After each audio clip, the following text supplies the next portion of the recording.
All right, so the knee felt well. I think there's something about deadlifting before squats.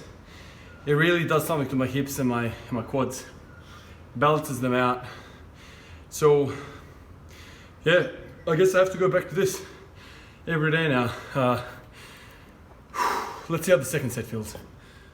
There's nothing worse than squatting and not squatting with confidence. When you're dealing with kind of like in a heavy weight where you're pushing for 5 reps, the last thing you want to do is kind of, I'm thinking of like trickling the power in. I'm just thinking of a throttle in the car. You know, either you're going flat out or you're fucking going halfway, you know, like you don't want to be scared that you're going to blow something. So I feel like that's what I'm doing right now. Like I'm not really, you know, pushing as hard as I can because I feel, especially on the way down, like the eccentric phase, I feel like I'm really, really slow on the way down because I'm afraid that something will give. That clicking thing that I had yesterday, basically, when I worked up 140 kilos on the way down, the left knee would just basically click and I would lose all tension through it. Like it's almost like, I mean, I've had this before. I've said this to you guys yesterday. I had this before. Like it clicks, you lose tension, and then you kind of like dip a little bit, and it catches on. That's because of that patella has kind of like a little groove that it kind of passes through. And when one of the quad muscles is stronger than the other, it kind of pulls it towards its direction. And so then the patella kind of comes out of its groove. I think that's what's happening. I think it's called patella tracking dysfunction or something like that. Anyway. So when that happens, you're always kind of like tentative, you know, about applying as much force as possible. Today I'm feeling okay. There's none of that disengaging, engaging stuff. So first set went well. Second set, let's see how it goes. But yeah, I think the deadlifting is doing something to it. I think when my glutes fall asleep, I think what happens is I go into even further anterior pelvic tilt. My pelvis, if you think of it as a jug of water, I'm spilling all the water forwards. I've always had this problem ever since I was playing basketball. It's just the way I kind of move, I don't know. So if my glutes are not engaged, then that pelvic tilt becomes even further. And then when you load the squat, you go down, I think it goes to such a point that, I don't know, it does something to the quad muscles. Maybe it puts too much tension on the quad or something like that. I'm not sure. All I know is that the deadlift is fixing it. So that's kind of really encouraging. Anyway, let me tippy-toe my way through this next set and see how it goes.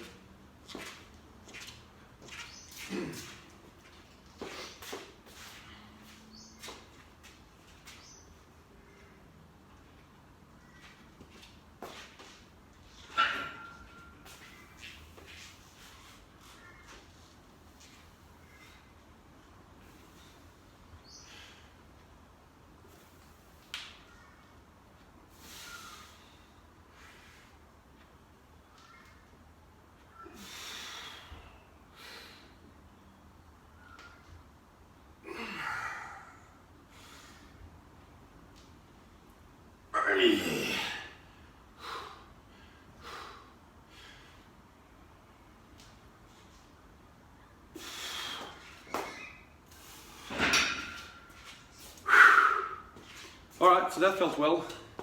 Okay, so definitely moving forward, what I'm going to do is I'm going to basically just deadlift every day. I had a stretch there for about 8 or 9 days where I was deadlifting every day. When I say deadlifting every day, I'm not talking about like, you know, a heavy set of 5. Let me catch my breath, 1 sec. So yeah, I was squatting and deadlifting every single day, but the deadlifts were kind of like a warm-up. So I'd walk in every single day and I would get 60 kilos and I would do, I think, 5 sets of 10, I think I was doing. And then I decided to up the weight. I did that, I went to 100 kilos and then I was doing 2 sets of 10. And then for whatever reason, I decided to kind of go alternate days because I was worried about too much deadlifting. I'm always worried about too much deadlifting. I don't know why I do this stuff, but anyway. And then, so in between days, I would do 1 day of deadlifting, the next day I would do abs. Hanging knee raises, hanging leg raises, all that stuff. And on the day, like yesterday, I was supposed to come in and do the hanging leg raises. And I did that, went to the squat, started clicking.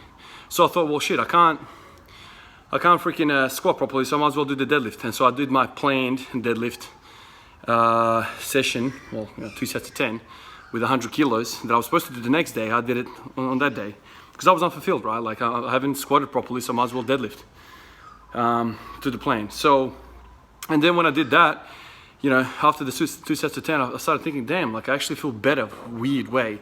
I actually feel better with the knee. So then I went back, worked up to 140 kilos again with the squat, and the click was gone. And I thought, what's going on there? And then you saw the clip from yesterday where I did 2 sets of 170 kilos for 5, and it felt good. So the benefit of squatting every day, here we go again. The benefit of squatting every day is you get to kind of play with these parameters, and you don't have too long of a time between drinks kind of thing. Like, you know, you can implement some of these things and work through these things. So now I can conclude that deadlifting is a necessity for squatting every day, because nobody wants bad knees. And it kind of makes sense. It depends on what sort of squat you do. If you're doing a high bar squat, then you're most likely using the quad more than anything else. And so maybe, you know, have to prove it, you know, another way, but I'm happy with what's happened here. Maybe that too much squatting, high bar, puts the quad in a, you know, position where it's doing more work than anything else, gets stronger, and then the glutes kind of struggle to keep up, and then you have some sort of imbalance in the pelvis, which then transfers over to the knee. So I've gone from not squatting at all to freaking squatting every day now, and finding the balance. I feel like I'm getting stronger. The 170 kilos is feeling better and better every day.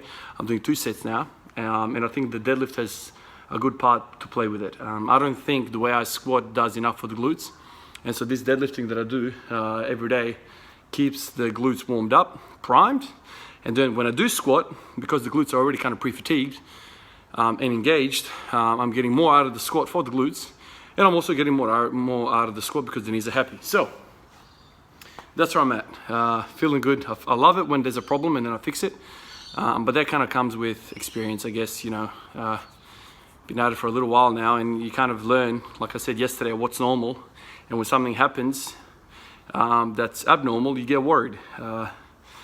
That's kind of the good thing about, you know, having so much practice, is that you learn how it's supposed to feel, where novices and amateurs probably don't understand the difference between good pain and bad pain. There's definitely a distinction there, but it's hard to teach. You know, if I said to you, if it's a sharp pain, it's a bad pain, but if it's a dull kind of ache in the muscle, then you're good. But if it's in the joint, then it's bad. So it's all these things that you kind of just have to, you know, understand as you're training. And I've always been kind of the type where I never wanted to go to the physio. I never really wanted to go and get professional help, because, you know, you have a consultation with somebody for 30, 45 an hour, and you tell them a story, and then they kind of work on it, and then you see them again the following week, and I feel like there's no continuity there. Whereas if you're a professional athlete, those dudes are with you all the time, and then girls, they're all with you all the time, and they know how you move, they know what you're doing, and blah blah blah blah. So if I went to a physio, I'd walk in, I'd be like, yeah, I've got a clicking knee, and they'd be like, yeah, no worries. They'll massage me, whatever, blah blah blah blah, but they haven't seen me squat, they haven't seen me what I do. Like, it's very, very difficult, and I don't know, I feel like, you know, with the nursing background that I have, I know enough to kind of work my way through things. I've never really had a severe injury where I fucking can't walk, but I've had kind of these niggling things, like a clicking knee, or I also have had last year, if you guys have kind of watched this whole series, I had a TFL issue. I'm calling it a TFL issue because it's kind of like where the pocket is of the trousers. It would hurt, especially when I'm kind of in a car driving, or whether I'm squatting, that kind of 90 degree, it was hurting like real bad. That kind of went away as I focused on other things, because back then I was basically doing squat every day to a heavy maximum, or training maximum every single day, and it would be a single. And so every day, just the grind, I think, started forcing my body to change technique to accommodate to the weight, right? Whether it's a bad day or not, like I was squatting heavy. Whereas with sets of 5 now, I feel like there's room. You know, I'm not. It's the weight is not so heavy, and so I started getting this TFL issue, and as soon as I backed away, it went away. So these type of things, you kind of work out, you change things. The number one thing that I tell you guys is don't be stubborn. If you've got a problem, don't just continue to do the same thing. I've been there, I've done that. It's like, no, I have to squat every day. I have to squat every day. I have to just go to a maximum every day. I kind of had that mentality, and I always thought the body will work it out, but it usually doesn't. You need to change something to get a change. So my thing is, don't be stubborn, don't be afraid to back away, and it's hard for me to tell you to get more experience, because that's just going to come over time, but You just kind of have to think your way through, try and understand how the human body moves. If you have a pain in the knee, always think the hip first. That's my thing always. I've had periods where I thought it was the ankle when I had a clicking knee back then. Back then I was kind of first exposure to this problem, and it really sucks. I thought it was the adductor, I thought it was the hamstring, I thought it was the Achilles, the calf. I did all this stuff and I wasted like weeks on end trying to like alleviate this, and nothing really worked until I finally went to the glute and started warming that up. And but yeah, anyway, long-winded explanation. Essentially what I'm saying to you is I feel like deadlift is a really good squat buddy. Even if you are not deadlifting hard that day, I think it's worth just getting some sort of deadlift motion in just to warm up the hips before you squat. Anyway, that's all it is for today. See you guys.